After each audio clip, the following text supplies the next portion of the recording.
Hi everyone, welcome to another episode of Basketballty Presents I'm Basketballty.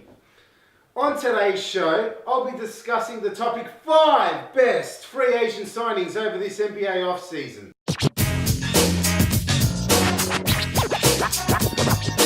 With regards to grading the best free agent signings over the NBA offseason, I'm looking at both value per contract and importance of signing to each NBA team. Number 5, Lopez of the New York Knicks at 4 years of $54 million. Yes, Phil Jackson struck out on getting the big NBA free agents like Marcus and LaMarcus Aldridge to sign with the Knicks, but make no mistake, I think the signing of Lopez was definitely a step in the right direction. He's a much better defender than Amari Stoudemire was, and he proved to be a highly valuable anchor on 2 Portland Trailblazer teams that made the playoffs the last 2 years. He's going to add a very important role to this Knicks team in terms of the chemistry he brings to the locker room, and at an average value of $13.5 million per year of his contract, that's several million dollars less per season than what an atrocious defender in Ellis is going to be getting for the Oklahoma City Thunder. I'm not expecting the Knicks to challenge for a playoff spot this season, but I do expect an improvement from 17 wins to more than 30. Number 4, Monta Ellis of the Indiana Pacers at 4 years of $44 million. Unlike Lopez, Monta Ellis never has and never will be known as anything more than a subpar defender, but what he brings to the Indiana Pacers is exactly what they need in spades, that being offense. The Pacers looked like a very predictable and downtrodden team last year. Some of that had to do with their front court, but a lot of that did have to do with Paul George being injured for most of the year, recovering from that gruesome leg injury.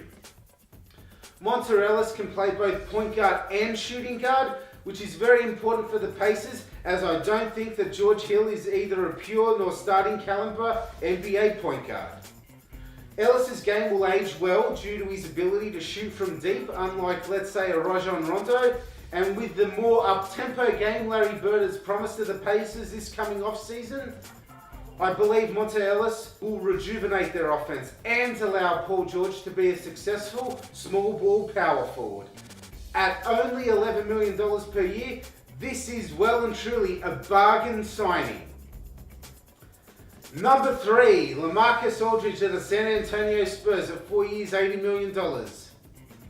This contract was a maximum level one if there ever was one. And for what it's worth, this will be a justifiable contract even at 4 years at $100 million. It was only going to be a matter of time, folks, before Aldridge took his immense talent and skill set to a true championship contender, which Portland, with the roster they had assembled, was not going to be. The way Aldridge will be able to take over the legacy of Tim Duncan and the next Spurs big man is going to be awesome. Aldridge can give Duncan some much needed rest during the regular season so that he's 100% come playoff time.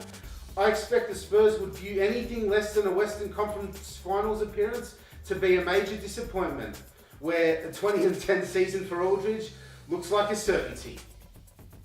Number 2, DeAndre Jordan for the LA Clippers at 4 years, $80 million. Well, I'm sure I speak for many when I say that it's been a topsy-turvy season for the LA Clippers.